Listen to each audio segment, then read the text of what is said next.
आपरे आमे पिला माने कोन पढिबा ना आयोनिक यौगिकर धर्म बा प्रॉपर्टीज ऑफ आयोनिक कंपाउंड। तो एटा जा हेची पिला माने एटा को भलसे टिके पढि दियो। अति सिंपल कथा अछि परीक्षा विषय केमिति करिबा बर्णन रे धरिबा। तो ए जो लवण रे पकेबा ए जो जिंसडा सब लेखा हेची आउ ए जो टेबल टा गुटिके देखि दियो जे आयोनिक यौगिक कोन माने NaCl गलनांक केते स्फुटनांक केते गलनांक केते स्फुटनांक केते CaO MgCl ए जो बॉक्स टा गुटी भलसे मुखस्त कर दिथियो निश्चित कोड ना कोड परीक्षा रे त पके दो तुम कंफ्यूज हे जो एटलीस्ट एही 4-5 टा जो रहिची 6 टा के 5 टा जो रहिची 5 टा रहिची एटा को भलसे तुम कर दो ठीक अछि। तापर सेटार लेखा हेची जे गलनांक एवं स्फुटनांक विषय टिके लेखा हेची हम पढि दबा ता कोन ना आयोनिक यौगिकर उच्च गलनांक एवं उच्च स्फुटनांक हेता निश्चित भाबे जे आयोनिक फॉर्मेशन तार करिजी हां वर्तमान ताको हाई पुनी सित्ति की हेले से कोन हो आयोनिक जिमते NaCl खाइबा लुण सी तार उच्च गलनांक न हेले आमे ताको कोन जदी टकमक ताको न फुटेइबा आ स्फुटनांक माने बाष्प ही जीवो तामे सेत्ति की जदी ताको अधिक एनर्जी न दिया जाय सेटा पुनी Na+Cl- को केबे जाई परिबो की सेति पई त तार अधिक शक्ति जो बंगंडटा अधिक शक्ति खर्च करी बना है ताको पुनी अधिक शक्ति देले ही भागियो गोटे माटी कांथ भांगिबा गोटे सिमेंट कांथ भांगिबो जोटा माटी कांथटा भांगिया सहज ना सिमेंटटा सहज माटीटा कारण एटा इजीली बना है इजीली भांगियो सिमेंटटा टाइम दिया है कि पूरा बना है भलसे मजबूत करी ताको भांगिया पई तुमरो अधिक एनर्जी खर्च करिया को पड़ियो ठीक सेही कांसेप्ट को माइंड रे रखो आमे जते जनरली जो कथाटा जते इजीली बुझीबा सेमिति हमर पाठटा ता सहित आमे कोन करबा कंपैरिजन करी करी पढिबा बुझियला। तापर देखो पिला माने कोन लिखा हिची ना द्रवणीयता ना विद्युत संयोज्य यौगिक गुड़िक साधारणतः जल रे द्रवणीय एवं किरोसिन पेट्रोल आदि द्रावक रे अद्रवणीय अटे ठीक अछि। तापर देखो पिला माने कोन करे विद्युत स्रोतर परिवहन एटा तुमे जानि छ जे विद्युत स्रोत केमति कोन परिवहन होउची तापर ए जो एग्जांपल टा दिया जायनी ए जो चित्रटा ए चित्रटा तुमे भलसे देखो केमति माने बिकर रहिची ग्राफाइट दंड कहिदिले ग्राफाइट टा होउची कोन विद्युत रस परिवाही होउची एठी जाउची बैटरी होउची बॉल होउची स्विच जळुची तो एठी कोन होउची ना लवण द्रवणर परिवाहितर परीक्षण करा होउची ता माने आमे एठी किछि डायरेक्ट देखो पिला माने एठी किछि जुटी नाहंती किछि जुटी जंती खाली उठे द्रवण रखि जंती माने एटा लूण पानी बोली जानि नियो दीटा ग्राफाइट दंड पके देला परे तापर देखिबो ऑटोमेटिक देला जॉइन करियो बॉल जळियो ता माने एठी तो आमे किछि कनेक्शन करना हंती बुझिले कि नै आमे एठी किछि कनेक्शन करचंदी तो ई पानी लूण पानी रे केमि देला से हो आमे जो वर्तमान पढुतले एपडा कोन Na+Cl- तो एमाने कोन करचंदा आयन उडाक वर्तमान कोन करचंदी इलेक्ट्रिसिटी नबाणिया करूचंदी जोथि पई इलेक्ट्रिक करंट एठी प्रोड्यूस होची सेही कथाटा को एठी चित्र माध्यम रे गोटे परीक्षा माध्यम रे हमकु करिया पई कहै छै ठीक अछि। नेक्स्ट आमे पढिबा धातुर उपस्थित बा अकरेंस ऑफ मेटल्स ना कोन ना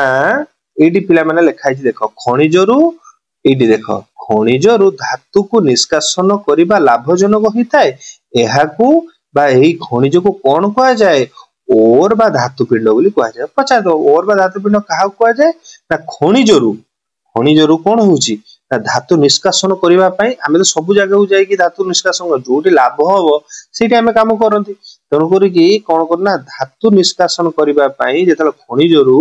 लाभजनक उपाय रे करा जाय सेटा को जो पिंडटा बाहर जो धातु पिंड सेटा को ओर बा धातु पिंड बोली कहै जाय। तबे धातु निष्कासन केमिति कोन करिबा पिला माने सेटा लेखाइ छि देखो एटा गोटे बहुत बढ़िया टॉपिक है एक्सट्रैक्शन ऑफ मेटल आमे जो व्यवहार करूचंदी सुना रूपा बा तंबा एल्युमिनियम जहा सब जिंक तो कोन माटी तळे खाली पुती अछि आमे सीधा सळगा को नै आसु व्यवहार करचंदी ना एते गुटे प्रोसेस अछि सेही जो प्रोसेस माध्यम रे कोन होजी ना आमे ताको आनुचंदी ताको काडुचंदी ताको बनौचंदी ताको रोस्टिंग करचंदी ताको स्मेल्टिंग करचंदी तापर परिष्कार करी कि पूरा ताको तरे ताळी पूरा सुंदर करी कि पूरा जहार जो व्यवहार करिया पय सेही भा सब व्यवहार आमे करूचंती एवं ताको विभिन्न काम रे लागो ठीक अछि आमे ते पिला माने एटा सब पढि दियो जोडा मु तो कथा रे कहि दउची एडा को तुमे टिके पढि देबो एडा को थरे जदी तुमे पिला माने रीडिंग टिके थररु फर्स्ट थर मारि दबो आ मो वीडियो को थरे दी थर तीन थर देखि दबो संग माने भीतर शेयर कर दबो तुमे जानि परिबो निज भीतर डिस्कशन करो मु जहा पढि दउची जे सारी कथा करे जदी तुमे न बुझि पारछो मते कोन कमेंट्स टे पचारो जहा फल रे कोन हबो ना तुमे ए जो जिंसोडा माइंड रे केबे कंफ्यूजन आसीबो पूरा क्लियर हेगी फंडा क्लियर तो ए जो जिंसोडा मु कहि देली तुमे टिके पढि दबो ना मने रहि जी जे हां हां सर मो सहित तुमे लिंक कर दबो ମୁଁ एटा सब पढ़ी सारछि ଏବଂ पढ़ेई भी दउछि तुमको सेति पय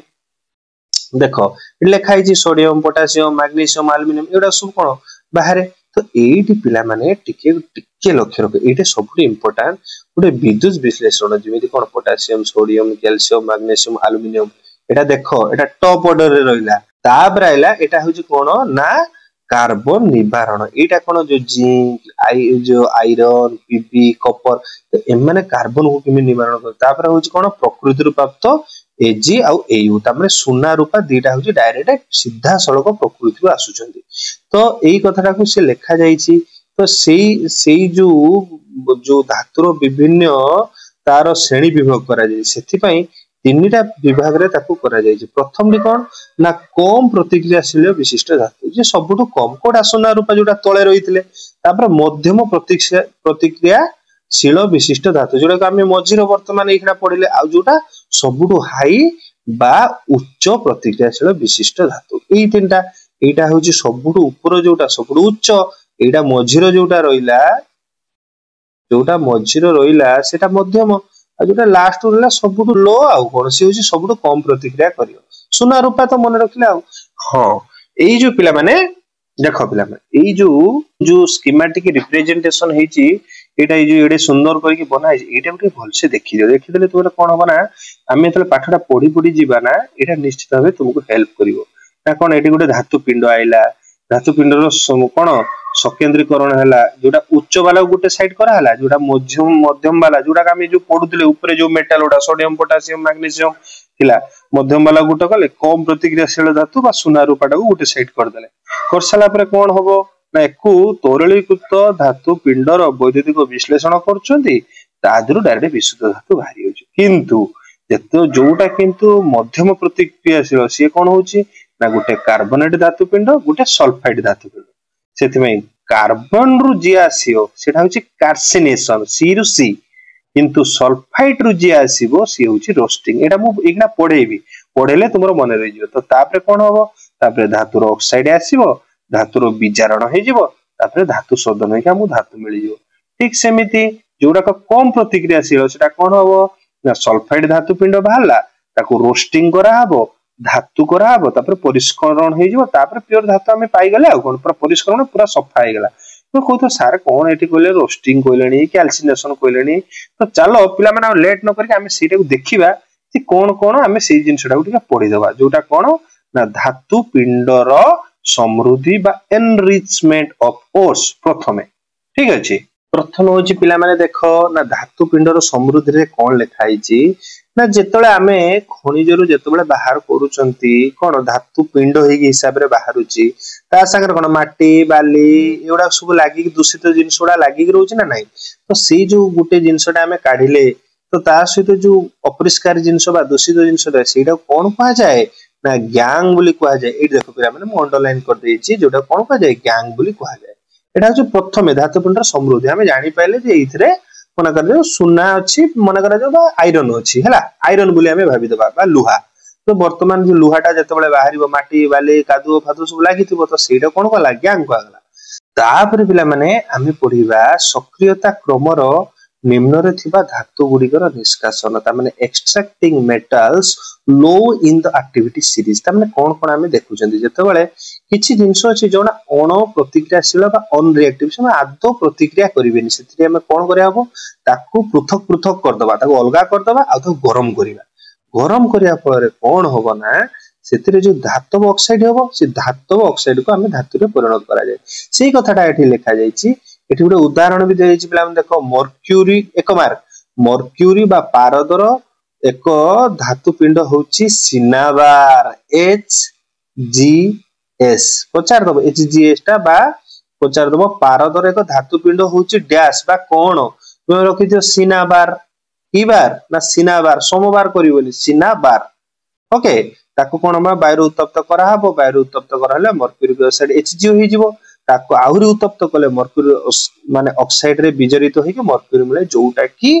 गोटे एठी वर्तमान रिएक्शन देगी लिखाई छी पिला माने बही रे इजीली एटा को पढी देई पारिबो ठीक अछि तो कोन हे जी देखो पिला माने HGS अछि O2 अछि ताप दिया हला HGO आइला आ SO2 आसीगला सेमिति से जो HGO एठू बाहरिला सेटा पुणी गरम कराला जेतबेले हला प्योर Hg बा पारदा आसीगला ऑक्सीजन एठी गैस आकार बाहरी पळेला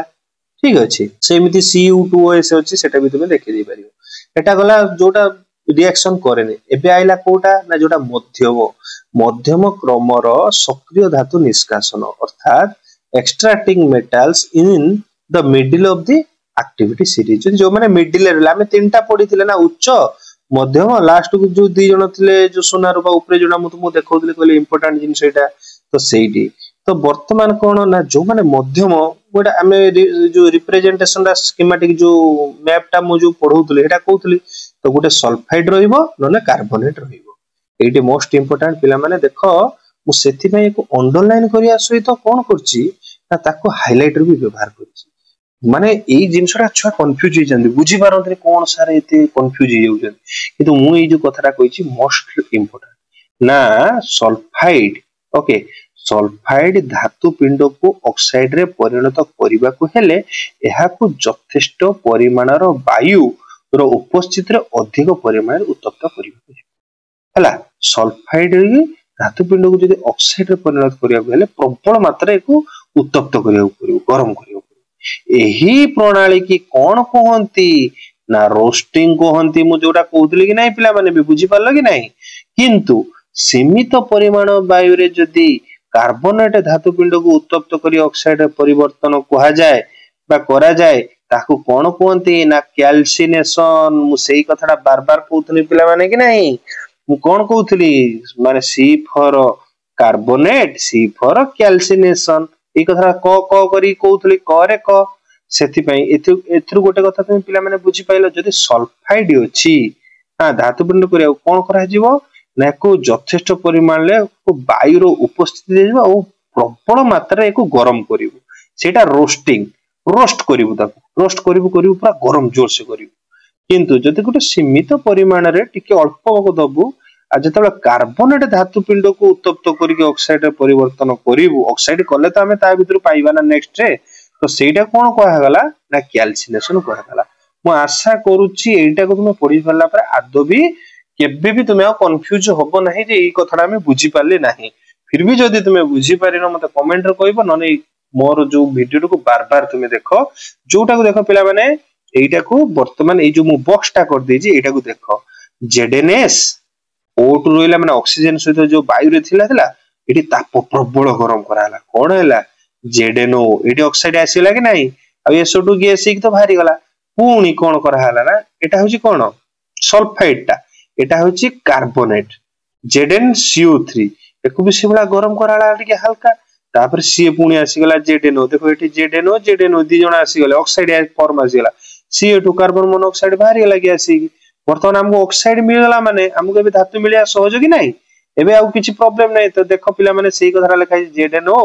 प्लस कार्बन टिके दिया है देखो अंगारक जोडा ई जो रिएक्शन दा कार्बन देला पूरा प्योर जिंक आसी गला हमर तो काम सेया थिला ना हमें प्योर मेटल बा प्योर धातु केमिति पाइबा ए वर्तमान हमें तो जिंक पाई गले ना ए प्रोसेस रे आ किछि असुविधा अछि कि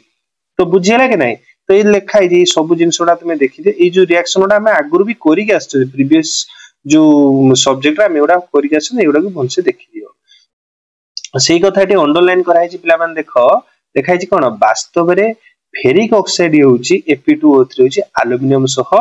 प्रतिक्रिया रेल धारणा गुडी को जोडीबारे किंबा फाटी जाईथिबा बा क्रैक्ड जंत्रांश को कोन करिबारे ना जोडीबा पई व्यवहृत हुए एही जोडीबा प्रक्रिया को कोन कहा जाए ना थर्मिट प्रतिक्रिया करा जाए पिले कथाटा बुझी पारल कि नाही